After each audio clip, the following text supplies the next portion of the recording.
When I was first trying to break into data, I got rejected a lot. I couldn't even get an interview for months. I was literally just ignored. And turns out the problem wasn't me, it was actually my strategy. So here's exactly what changed and how you can shortcut everything I learned the hard way. If you're anything like me, you've been applying to dozens of data jobs, maybe even hundreds of data jobs, and you're being completely ignored. You're not hearing back, the recruiter's not even saying anything, and it just feels like your resume is getting sucked up into an application black hole. It's debilitating, it's depressing, and honestly, you feel invisible and powerless. And if by some miracle you do somehow hear back, it's the, hey, I'm sorry, we're going with other candidates email, and that just makes you want to cry. So you're wondering what's wrong with you, you're wondering, should I go change different fields? And you're just getting depressed as you see another person posting the, I got a data job post on LinkedIn. If that's how you feel, that's exactly how I felt until I actually talked to a mentor. And he basically changed my perspective on everything. He told me I was playing the game on hard mode for absolutely no reason. And he gave me 3 things to fix. And he said, try these 3 things for 1 month, and I promise you're going to get interviews. And he was right. I did get multiple interviews, and that ultimately led to multiple offers, including a 6-figure data offer. So what are the 3 mistakes that I was making that was keeping me ignored? And what are the 3 fixes that I made that you can make to actually become an in-demand candidate? Let's go ahead and get into it. Number 1, I doubled down on my domain experience. At the time, I was literally applying to any and every data job I could possibly find. It didn't matter the company, it didn't matter the state, it didn't matter the industry. I literally didn't care. I just wanted a data job. It didn't matter which data job that I got. But let's be honest, in today's economy, every recruiter and every hiring manager wants someone with prior experience. There is no such thing as like an entry-level data job now, it feels like. So I wasn't getting any callbacks because I had no experience. I was a chemical engineering major and I had worked as a chemical lab technician, but like that's all the experience I really had. And even though it didn't feel like a whole lot of experience, even though it didn't really feel related to data, I sat down and I really studied hard. Hey, how does chemistry and data mix? And I literally talked to so many people. I was like, hey, do you know about how chemistry and data mix? Hey, do you know about chemical engineering and data? I read books, watched videos, read blog articles until I actually understood, oh, there's this whole thing called chemometrics where it's like chemistry plus data, and you can become a chemometrician, which is like a data scientist that only focuses on chemistry data. And there's like all these elemental parts of chemistry that you can actually do data analysis with. And if you're in industry, a lot of the times you're looking at like processes and big machines and what's going on in those machines and predicting when they're going to break. And I learned about all of the actual use cases of data in my domain.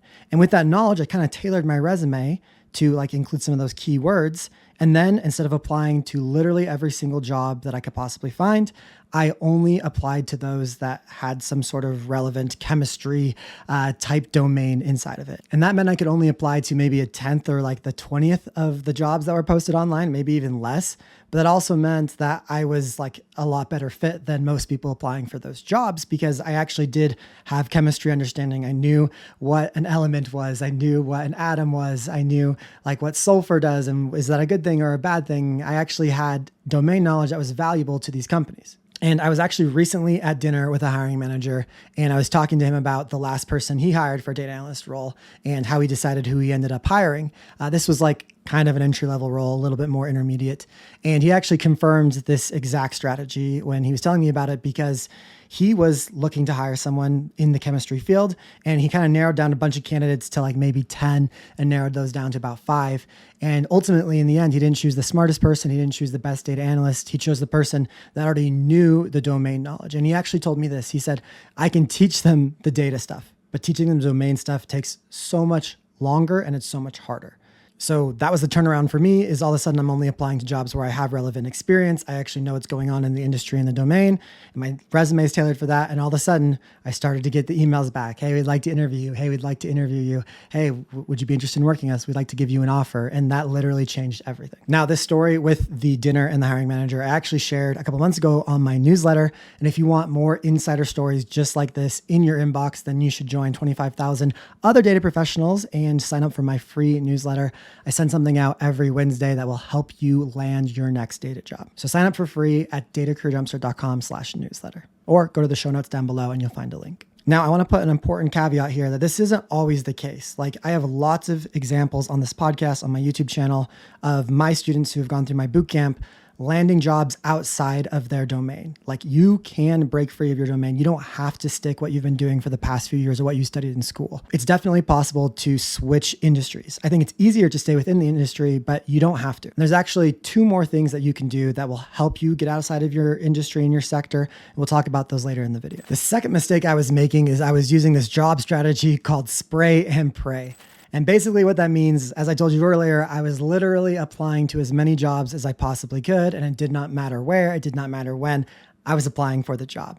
And the spray and pray method basically means you're spraying your resume all over the earth, all over the internet, all over these job applications, and you're basically praying for the best thing to happen. Now, personally, I am a Christian. I do believe in prayer, but I also believe in hard work, and I think we should try to help ourselves. So I don't believe in the spray and pray method in of itself now. And once my mentor was like, hey, maybe you should actually focus on quality over quantity, I was like, oh, maybe that's the right thing to do. So instead of just like applying and piecing, never thinking about that company again and just waiting for them to be in my inbox, hopefully offering me $1 million as a salary, I would try to do something different instead. So after or even before applying to a job, I would try to network with at least 2 people from that company. Now, that networking comes in different ways and it depended on the company and depended on my mood and what I was doing. But like, there's lots of things you can be doing. One of the easiest things is just sending a cold message on LinkedIn or a cold email, introducing yourself to someone at the company, whether it's the hiring manager or recruiter, or maybe even another data analyst at the company. Doing that gets your name in front of people, gets your resume in front of people. It creates connections.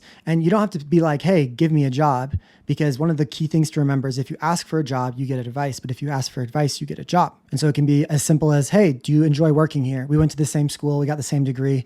Do you like being a data analyst at this company? Or you could be like, hey, how did you actually end up becoming a data analyst at this company? I'd love to know. If you're feeling adventurous, you can ask for 10 to 15 minutes of their time for a quick call. But if you can keep it over email and keep it short and really easy for them to actually respond, I think people will respond. It's important to realize that a lot of these conversations aren't going to end up in a job offer, maybe ever, but you're planting seeds that can potentially have fruit later. Another good thing that I did networking wise was I attended industry events like career fairs or like some sort of a company public event. And I went to a lot of these, and I can't tell you how annoying it was because I'm an introvert. I don't like talking to strangers. I don't like driving in my car. I don't like traveling. I like staying at home. But these events were worth it. And actually, ultimately, that's how I ended up landing my jobs, was going to these types of events. Now, I know not every company is going to have these events and not everyone's going to be eligible for like a career fair or something like that. But if there's any sort of career or like industry something, go, you guys. Talk to the people there because I promise you'll make connections that may lead to something one day. So whether it's networking online or in person, the spray and pray method is not enough. You need to be doing some sort of networking when you're doing these job applications. And instead of focusing on just how many numbers you can possibly apply to, like I'm going to apply to 300 jobs, try something like I'm going to apply to 3 jobs, but I'm also going to send 3 cold messages. One of the students in my program, someday I hope to be able to interview her. She actually was a stay-at-home mom and she wanted to become a data analyst. She had a teacher background. And I was like, okay, this is going to be kind of hard. Be prepared. Industry is a little tough. Like it's a tough economy right now. And she went through my program, had a portfolio, had a good resume, had a good LinkedIn, and she started applying for jobs. And actually, she started to apply for a job. She actually applied for one job, did the interview, got the offer, and she's been there for 2+ years now and actually just got a promotion just recently to like a senior data analyst role. Now, that was very lucky. And many of you guys listening are gonna be like, well, she got lucky. And the truth is she did get lucky. But what you don't see is the hard work that she put in behind the scenes. One, she focused on her domain. She had been a teacher, and so she only was really focusing on like education data analyst positions, at least up front. 2, when she applied for this job, she sent a cold message, no reply. Another cold message, no reply. Another cold message, no reply. All of us would give up, including myself at this point, but not her. She kept going. Another cold message, no reply. On the 5th cold message, she got a reply. And they said, sorry, I can't help you. I would, sure, 100% of us would give up at that point, but not this student. She sent a 6th cold message. And the person who received it said, oh, I kind of like your resume. Let me talk to the hiring manager about this. They got back to her and said, hey, I talked to the hiring manager. And actually this position that's posted on LinkedIn, that's had hundreds of people apply to it, isn't supposed to be posted. It's actually only an internal position, and we're not even looking at external candidates. But we really liked your resume, and we'd like to interview you. And the rest is history. So literally, you guys, it's pointless until it's not. You need to be networking, and that was the fix I did with number 2. The third mistake I was making is I had literally no proof that I was actually good at analyzing data. Like I said earlier, I had no experience. I had nothing on my resume to really show I was a good data analyst. Why would a hiring manager take a risk on me? Because that's the truth. When you're getting hired, you are a risk to the hiring manager and the company. They're going to spend time training you. They're going to spend time onboarding you, and they want you to do good work. And they're kind of nervous that you're not going to know what to do, or you're just not going to be a good fit for the company. So you are a risk, and you need to prove to the recruiter and the hiring manager that you're not a risk. And you're going to need something that's going to set you apart in this market. And for me, that was a portfolio. A portfolio is basically some sort of showcase of work that you've done previously. Usually it has a bunch of projects in it, and a project is basically like a work sample or some sort of case study you've done where you're like, hey, this is some thing I've actually analyzed before. This is the data. This is what I did. This is the results. Look, here's the tangible proof that I can actually analyze data. And so I created a portfolio. At the time, I actually had a digital one, like I teach a lot online on YouTube and the podcast right now, which I think is really important to have. But I also had this physical one right here, which if you're watching the video is a brown binder. And inside of it is all sorts of different projects that I did, some on my own, some for work, some for different school projects. Basically, it's a bunch of different graphs showcasing my analysis, my statistics, my machine learning, those types of things. Anything that I did that I could show is inside of this binder. And I literally had physical evidence, you guys, to hiring managers and recruiters that I was like, hey, I can analyze data. I'm good at analyzing data. Here's literally the proof, and you guys need to trust me.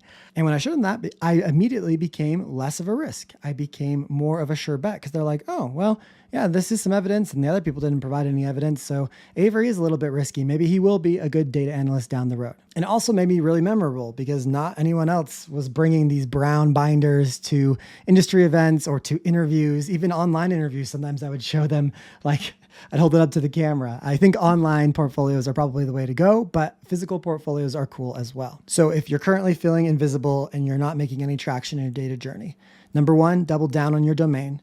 Number two, stop spraying and praying and try to actually network. And number three, create a portfolio. And if you do those things, I think you will go from ignored to hired. I wish you all the luck on this data journey. And if you want help with your next step, please watch this episode next.